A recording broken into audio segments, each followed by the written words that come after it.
السلام علیکم دوستو، کیسے ہیں آپ سب؟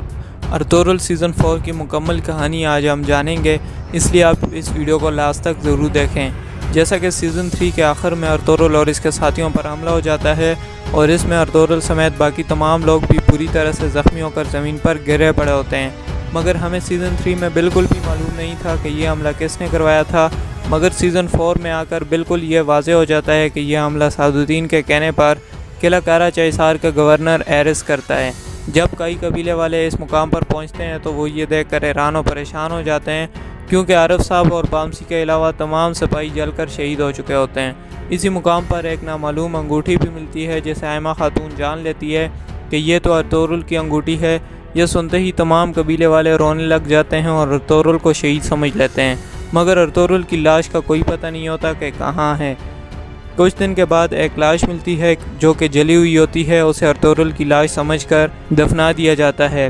پورے قبیلے میں آؤ پکار ہو رہی ہوتی ہے اور کسی کو معلوم نہیں ہوتا کہ یہ حملہ کس نے اور کیوں کروایا ہے۔ ترگت کونیا میں سلطان الدین کے پاس ہوتا ہے۔ یہ خبر جب ترگت کے پاس پہنچتی ہے تو وہ بھی کونیا میں سلطان کے پاس سے قبیلے واپس پہنچ جاتا ہے۔ سعد الدین کوپک ارطغرل کے جانے کے بعد خود کو مغرب میں تمام علاقوں اور زمینوں کا سردار ظاہر کرنے لگتا ہے۔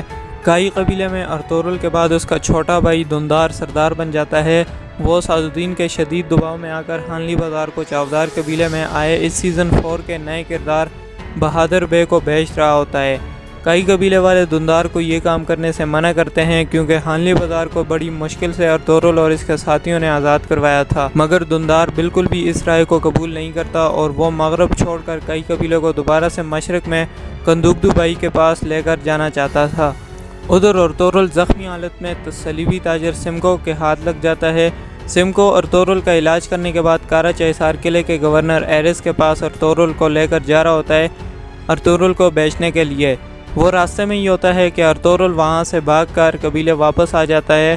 قبیلے والے آنکھیں مل مل کر ارطغرل کی طرف دیکھ رہے ہوتے ہیں کہ جس کو ہم نے دفنا دیا تھا بھلا وہ کیسے ہمارے پاس آ سکتا ہے دوبارہ، مگر یہ بالکل سچ ہوتا ہے اور ارطغرل کو قبیلے میں زندہ دیکھ کر قبیلہ کافی خوش ہوتا ہے۔ اسی دوران ارطغرل کو پتہ چلتا ہے کہ دھندار حانلی بازار کا سودا کرنے جا رہا ہے اور وہ حانلی بازار میں ہی موجود ہے۔ یہ سنتے ہی ارطغرل حانلی بازار آ جاتا ہے۔ وہاں موجود سعد الدین، دھندار، گورنر ایرس، چاودار قبیلے کا بہادر بے ارطغرل کو دیکھ کر کافی دنگ رہ جاتے ہیں۔ ارطغرل بہادر بے سے حانلی بازار بیچنے کے تحریر کو لے کر چیر پاڑ دیتا ہے اور کہتا ہے کہ میں اس حانلی بازار کا سردار واپس آ چکا ہوں، جس میں ہمت ہے وہ مجھ سے لڑ کر یہ لے سکتا ہے۔ ارطغرل دھندار کو بھی چپ کروا دیتا ہے کہ ہمارے خون پسینے سے ملا یہ حانلی بازار کیسے ان کے حوالے تم کر سکتے ہو۔ ارطغرل دھندار کو اس کی نااہلی کی وجہ سے کندوگدو بھائی کے پاس جانے کو کہتا ہے اور اسی وقت سعد الدین سے مخاطب ہوتے ہوئے کہتا ہے کہ میں ان علاقوں کا سردار دوبارہ سے واپس آ چکا ہوں، اس لیے تم دوبارہ اپنے علاقے چلے جاؤ، یہاں اب تمہاری کوئی ضرورت نہیں رہی۔ چاودار قبیلے میں بہادر بے ایک سازشی شخص ہوتا ہے۔ وہ چاودار قبیلے کی سردار اسلحان اور ترگت کو ہٹانے کی کوششوں میں مصروف رہتا ہے۔ گورنر ایرس کا ایک جنگجو تیتان بیس بدل کر کئی قبیلے میں آ کر خفیہ پیغامات ایرس تک پہنچا رہا ہوتا ہے، جبکہ ارطغرل بھی اپنے ایک جاسوس ہیتسیس کو ایرس کے پاس قلعے میں عیسائی روپ میں بھیج دیتا ہے۔ دوستو سیزن 3 میں ترگت اور اسلحان خاتون کے درمیان منگنی اب نکاح میں بدل جاتی ہے اور سیزن 4 میں ان دونوں کی شادی ہو جاتی ہے۔ سعد الدین کو جب ان کے نکاح کی خبر ملتی ہے تو وہ خفیہ طریقے سے ان کے کھانے میں زہر ملوا دیتا ہے۔ پورا قبیلہ شادی کی خوشی میں شریک ہوتا ہے، جبکہ کچھ وقت کے بعد زہر اپنا اثر دکھانا شروع کر دیتا ہے۔ اسلحان اور ترگت کی حالت بالکل خراب ہو جاتی ہے۔ تمام قبیلے والے شادی کی خوشیوں میں مصروف ہوتے ہیں۔ جب قبیلے والوں کو ان کا پتہ چلتا ہے تو ان کا سیدھا شک چاودار قبیلے میں موجود بہادر بے پر جاتا ہے۔ ارطغرل وہاں جا کر بہادر بے کو پکڑ کر اس سے زہر کا توڑ دینے کو کہتا ہے، مگر وہ خود کو اس تمام واقعے سے بالکل ناواقف ظاہر کرتا ہے۔ سعد الدین نے جو زہر کھانے میں ملوایا تھا وہ خاص قسم کا زہر تھا جس کا علاج بھی صرف وہی کر سکتا ہے جو اس زہر کو بناتا ہے،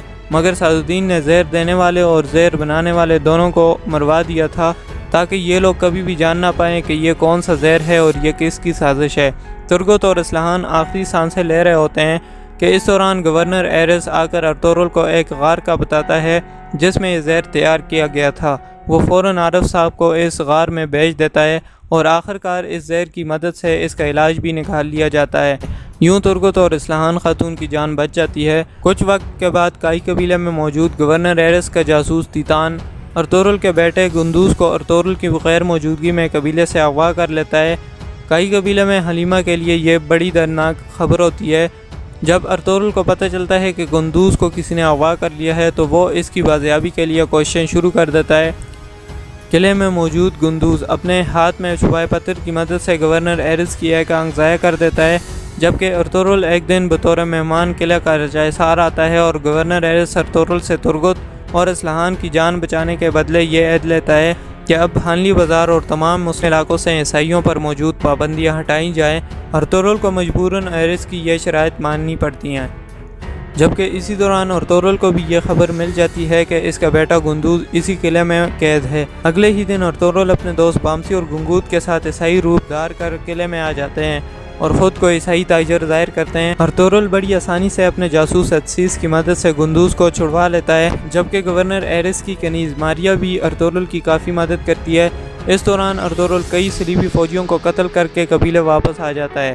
گندوز کو قبیلے میں دیکھ کر حلیمہ اور باقی قبیلے والے کافی خوش ہو جاتے ہیں۔ جب ایرس اپنے صلیبی فوجیوں کی لاشیں دیکھتا ہے تو وہ غصے میں آ جاتا ہے اور بدلہ لینے کی تیاریاں شروع کر دیتا ہے۔ ادھر ارطغرل جرگہ منعقد کرتا ہے جس میں وہ قلعہ کارا چیسار پر حملے کا منصوبہ باقی تمام سرداروں کے سامنے رکھتا ہے۔ اسی دوران بہادر بے ارطغرل کے سامنے اپنی بہادری ظاہر کرتا ہے اور کہتا ہے کہ وہ ایسی عمارتیں بنوا سکتا ہے جس کا ہمارے فوجیوں کو کافی فائدہ ہوگا اور کوئی ان پر حملہ نہیں کر سکے گا۔ ارطغرل اسے عمارتیں اور جنگی سامان بنانے کی اجازت دے دیتا ہے، مگر دراصل وہ کئی قبیلوں کو نقصان پہنچا رہا ہوتا ہے۔ وہ اس کے بعد گورنر ایرس کو اطلاع کر دیتا ہے کہ فلاں جگہ ارطغرل کے سپاہی اور مزدور کام کر رہے ہیں، ان پر حملہ کر دو۔ ایرس اپنے فوجیوں کو لے کر وہاں حملہ کروا دیتا ہے اور تمام سپاہیوں اور مزدوروں کو شہید کر دیتا ہے۔ جب ارطغرل اس جگہ میں صرف حال احوال جاننے کے لیے آتا ہے تو آگے پورا منظر تبدیل ہو چکا ہوتا ہے۔ ایک بھی سپاہی زندہ نہیں ہوتا اور تمام لکڑیاں جلی پڑی ہوتی ہیں، جبکہ چاودار قبیلے میں بہادر بے خود کو زبردستی چاودار کا سردار بنا دیتا ہے۔ اس سلسلے میں وہ اصفہان اور ترگت دونوں کو قید کر دیتا ہے، جبکہ ان کے حامیوں کو مار دیتا ہے۔ ارطغرل کو جب اس بات کا علم ہوتا ہے تو وہ چاودار قبیلے آ کر بہادر بے اور اس کے بیٹے کو قتل کر دیتا ہے، جبکہ ترگت اور اصفہان کو قید سے آزاد کر کے دوبارہ سے قبیلہ ان کے حوالے کر دیتا ہے۔ اب جنگ کی تیاریاں کائی قبیلہ اور قلعہ کارا چیسار دونوں میں شروع ہو جاتی ہیں۔ کئی قبیلے میں عارف صاحب جنگی سامان وغیرہ کی ذمہ داری سنبھال لیتا ہے، جبکہ صلیبی فوج بھی بھرپور جنگی ہتھیار کی تیاریوں میں مصروف رہتے ہیں۔ اس دوران ارطغرل قلعے پر حملہ کرنے سے پہلے اپنی موت کی جھوٹی خبر پھیلا دیتا ہے، جسے حارث اور باقی صلیبی سچ سمجھ کر اپنی تلواریں پھینک کر خوشی منا رہے ہوتے ہیں، مگر وہ یہ بات نہیں جانتے کہ یہ صرف ارطغرل کا پلان تھا۔ اسی دوران ارطغرل اپنے ساتھیوں سمیت نمودار ہوتا ہے اور تمام صلیبیوں کو قتل کر دیتا ہے۔ گورنر ایرس اور چند صلیبی اپنی جان بچا کر ایک غار میں پناہ لے لیتے ہیں، جبکہ قلعے پر کئی قبیلے کا پرچم لہرا دیا جاتا ہے۔ اب بھانلی بازار کے ساتھ ساتھ قلعہ کارا چیسار پر بھی کئی قبیلے کا قبضہ ہو جاتا ہے۔ ایرس کی کنیز ماریا کو قبیلے کی مدد کرنے کی وجہ سے قبیلے لایا جاتا ہے اور بعد ازاں اس کا نکاح عارف صاحب سے ہو جاتا ہے، جبکہ غار میں موجود ایرس کے پاس صلیبی شہنشاہ کا بیٹا اینجلو آتا ہے اور ایرس کو اس کی نااہلی سے آگاہ کرتا ہے کہ تمہاری وجہ سے ہمارے ہزاروں سپاہی قتل ہو چکے ہیں اور قلعہ بھی ہمارے پاس نہیں رہا اب، اس لیے اگر اب ارطغرل سے بدلہ نہ لیا گیا تو تم سے گورنری چھین کر تمہیں عبرتناک سزا دی جائے گی۔ ایک موقع پر ایرس ارطغرل پر حملہ تو کر دیتا ہے مگر قید ہو جاتا ہے۔ ارطغرل ایرس سے کہتا ہے کہ تم نے سعد الدین کے بارے میں سلطان کو سب سچ بتا دیا تو میں تمہیں معاف کر دوں گا۔ اس کے بعد اسے سلطان کے پاس لے جایا جاتا ہے۔ راستے میں اسے اینجلو اور تیتان مارنے کی کوشش کرتے ہیں، مگر وہ دونوں خود کئی سپاہیوں کے ہاتھوں قتل کر دیے جاتے ہیں، جبکہ ارطغرل ایرس سمیت کنیا یعنی سلطان علاء الدین کے پاس پہنچ جاتا ہے۔ یہاں پر سلطان علاء الدین کے متعلق کافی معلومات ملتی ہیں، جیسا کہ سلطان کی دو بیویاں ہوتی ہیں، ایک بیوی یونانی نسل کی محبری خاتون جبکہ دوسری بیوی ایوبی خاندان سے عدیل خاتون ہوتی ہے۔ دونوں بیگمات سے سلطان کا ایک ایک شہزادہ ہوتا ہے۔ محبری خاتون سے شہزادہ غیاث الدین خسرو جبکہ عدیل خاتون سے خلج ارسلان سلطان کے بیٹے ہوتے ہیں۔ ملاقات کے دوران سلطان ارطغرل کو آگاہ کرتا ہے کہ میں اپنے چھوٹے بیٹے یعنی خلج ارسلان کو تمام ذمہ داریاں سونپنا چاہتا ہوں اپنے بعد۔ وہ یہ بھی کہتا ہے کہ میں اگر چلا بھی گیا تو تم میرے بعد میرا یہ فرمان ان تک پہنچا دینا۔ اس بات کی خبر سعد الدین تک بھی پہنچ جاتی ہے اور وہ سلطان کی بیوی محبری خاتون کو اپنے ساتھ بھی ملا لیتا ہے۔ محبری خاتون اس لیے سعد الدین کا ساتھ دے رہی ہوتی ہے تاکہ خلج ارسلان کے بجائے اس کے بیٹے یعنی غیاث الدین کو حکومت مل جائے۔ اور اب وہ ہر حال میں سلطان کو قتل کرنا چاہتا ہے۔ اس مقصد کے لیے صلاح الدین اپنا آخری حربہ بھی آزما لیتا ہے۔ وہ ایک دعوت کے دوران سلطان علاء الدین کے کھانے میں زہر ملا لیتا ہے اور یوں سلطان معظم علاء الدین فوت ہو جاتے ہیں۔ اس دعوت میں ارطغرل سے ناواقفیت کی وجہ سے سلطان کے سپاہی ارطغرل کو گرفتار کر لیتے ہیں۔ ان کے خیال میں زہر ارطغرل نے سلطان کو دیا ہوتا ہے۔ اس نازک صورتحال کو دیکھتے ہوئے صلاح الدین، جو کہ پہلے سے ہی سلطان بننے کا لالچی ہوتا ہے، وہ خود کو سلطان بنوا دیتا ہے اور اپنے کچھ لوگوں کو حکم دیتا ہے کہ عدیلہ خاتون کو اور اس کے بیٹے ارسلان کو قتل کر دو تاکہ وہ بھی ہمیشہ کے لیے راستے سے ہٹ جائیں۔ صلاح الدین کے حکم کی تعمیل ہوتی ہے اور دونوں ماں اور بیٹا قتل کر دیے جاتے ہیں۔ ان کے قتل کے بعد صلاح الدین کچھ وقت کے بعد سرداری سلطان علاء الدین کے بڑے بیٹے خسرو کو دے دیتا ہے اور اپنی چالوں میں دوبارہ سے مصروف ہو جاتا ہے کہ کب اس نئے سلطان کو بھی راستے سے ہٹا دیا جائے، اور جس کے بعد راستہ بالکل صاف ہو جائے گا اور سلطان بننے سے پھر اسے کوئی نہیں روک سکے گا۔ اس سلسلے میں وہ اپنے منہ بولے بیٹے گنال کو سلطان سے کہہ کر قلعہ قاہرہ چہسار کا کنٹرول دے دیتا ہے اور کئی قبیلے کا وہاں سے کنٹرول ختم کر دیتا ہے، جبکہ کئی قبیلے میں ارطغرل کا سب سے بڑا بھائی سارم بھی دوبارہ سے قبیلے واپس آ جاتا ہے۔ ارطغرل کو سزائے موت دینے ہی والی ہوتی ہے کہ شیخ ابن العربی تشریف لاتے ہیں اور سلطان کو ارطغرل کے بے گناہ ہونے کی خبر سناتا ہے۔ سلطان بھی ابن العربی کی شخصیت کی وجہ سے ارطغرل کو چھوڑ دیتا ہے۔ اس کے بعد ابن العربی ارطغرل کو دور لے جا کر نصیحت کرتے ہیں اور آگے کیا کرنا ہے اس کے بارے میں آگاہ کرتے ہیں۔ اس کے بعد ارطغرل ایرس کے پاس آتا ہے اور اسے رہا کروا دیتا ہے، مگر ایرس جاتے جاتے ایمان حق قبول کر لیتا ہے اور ارطغرل کے ہاتھوں کلمہ پڑھ کر مسلمان بن جاتا ہے، جس کے بعد ارطغرل اس کا نام ایرس سے بدل کر احمد رکھ دیتا ہے۔ قلعہ میں گنال صلاح الدین کے حکم پر سارم، ترگت، بامسی اور عارف صاحب کو سزائے موت دے رہا ہوتا ہے۔ ارطغرل عین موقع پر آ کر ان سب کی جان بچا لیتا ہے اور وہاں لڑائی شروع ہو جاتی ہے۔ لڑائی کے بعد ارطغرل گنال سے ملاقاتوں میں اسے دعوت حق کی طرف بلاتا رہتا ہے، کیونکہ ارطغرل کو معلوم تھا کہ گنال ایک نیک انسان ہے، مگر صلاح الدین کی باتوں میں آ کر راستے سے بھٹک گیا ہے۔ ادھر صلاح الدین کی حرکات اور غلط فیصلوں سے تنگ آ کر ارسلان خاتون صلاح الدین کے پاس اسے قتل کرنے پہنچ جاتی ہے، مگر صلاح الدین اس پر جوابی وار کر کے اسے شہید کر دیتا ہے اور یوں ترکت کی دوسری محبت اور بیوی ارسلان دنیا سے رخصت ہو جاتی ہے۔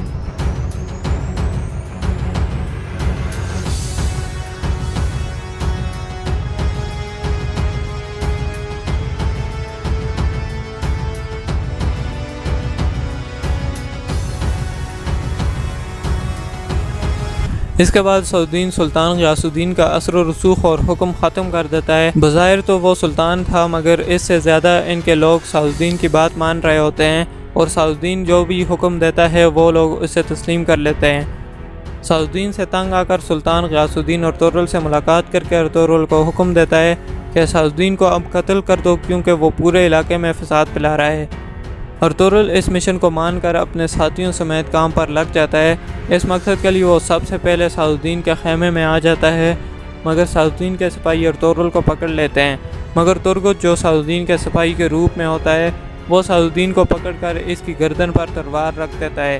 یوں صلاح الدین کے بدلے ارطغرل کی واپسی ہو جاتی ہے، مگر صلاح الدین ارطغرل اور اس کے ساتھیوں کا پیچھا کرتا ہے اور راستے میں لڑائی کے بعد بالآخر ارطغرل کے ہاتھ صلاح الدین لگ جاتا ہے اور ارطغرل بنا کچھ سوچے سلطان کے دیے گئے مشن کے مطابق صلاح الدین کا سر تن سے جدا کر دیتا ہے۔ وہ صلاح الدین جس نے کئی بڑے بڑے مسلمانوں کو شہید کیا، جن میں کئی ترک سردار سلطان علاء الدین، سلجوقی شہزادہ خلج ارسلان اور ارسلان خاتون جیسے لوگ شامل ہیں، اب وہ صلاح الدین زمین پر بنا سر کے پڑا ہوتا ہے۔ سلطان ارطغرل سے کافی خوش ہوتا ہے کیونکہ ارطغرل نے اس کی راہ سے سب سے بڑے غدار کو ہٹا دیا تھا۔ ارطغرل اس کے بعد قبیلے واپس آ جاتا ہے۔ وہ گنال کو قلعے کا گورنر ہی رہنے دیتا ہے، کیونکہ گنال بھی اب صلاح الدین کے بعد ارطغرل پر ہی بھروسے کرنے لگتا ہے۔